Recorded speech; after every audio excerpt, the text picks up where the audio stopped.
कोठी तो है काठ की, ढिग ढिग दीन्ही आग। पंडित जरि झोली भय, साकट उबरे भाग। सावन केरा सहरा, बूंद पराय समान। सारी दुनिया वैष्णो भई, गुरु नहीं लागा कान। संत शिरोमणि सद्गुरु कबीरदास जी जन कल्याण, जीव कल्याण, आत्म कल्याण को लेकर के कहते हैं, यह संसार और शरीर काठ की कोठी तुल्य है,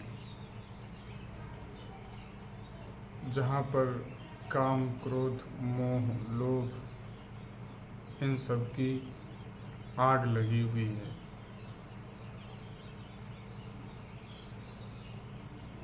इस सांसारिक रूपी शरीर में ज्ञानी जन, वैष्णव जन, शिक्षित और अशिक्षित सभी लोग वास करते हैं।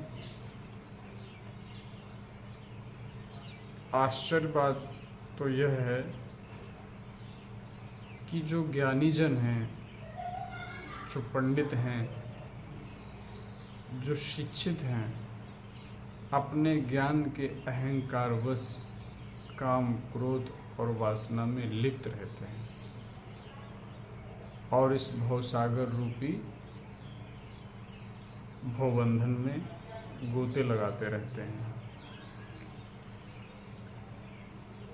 फिर साहब जी कहते हैं कि जो अशिक्षित हैं वो अपने विनम्रता के भाव के कारण बड़ी ही सरलता के साथ सन्मार्ग की ओर उनकी गति होती है, वे सत्य का मार्ग प्राप्त कर लेते हैं।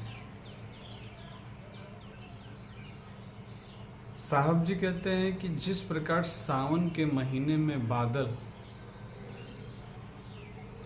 बड़े ही घुमड़ घुमड़ के साथ वर्षा करते हैं, उसी प्रकार इस संसार में गुरुजन, भक्तजन बहुत सारे वे गली गली में गुरु मंत्र देने के लिए तत्पर रहते हैं, जबकि वो स्वयं तरेंगे कि नहीं तरेंगे इसका भी उन्हें भान नहीं है, परंतु वो औरों को गुरु मंत्र देने के लिए, औरों को उपदेश देने के लिए सदैव तत्पर रहते हैं। कहने का अर्थ यह हुआ कि इस जीव को अभी तक गुरु नहीं लागा कान, यानी कि सदगुरु अभी भी नहीं प्राप्त हुए।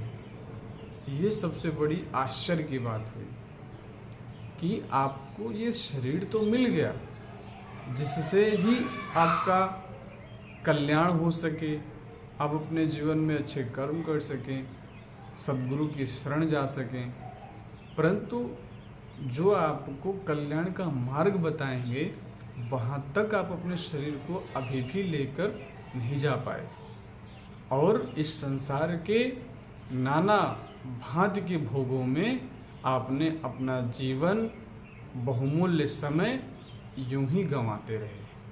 तो हमें और आपको विचार करना चाहिए कि हमारे और आपके जो सद्गुरु हैं वो कहाँ पर हैं, उनकी खोज कैसे की जाए, उन तक कैसे पहुँचा जाए और उनको सहजता के साथ अपने वक्ष स्थल में उनके चरण कमलों को किस प्रकार धारण किया जाए। प्रेम से बोलो राधे राधे, साहेब बंदगी।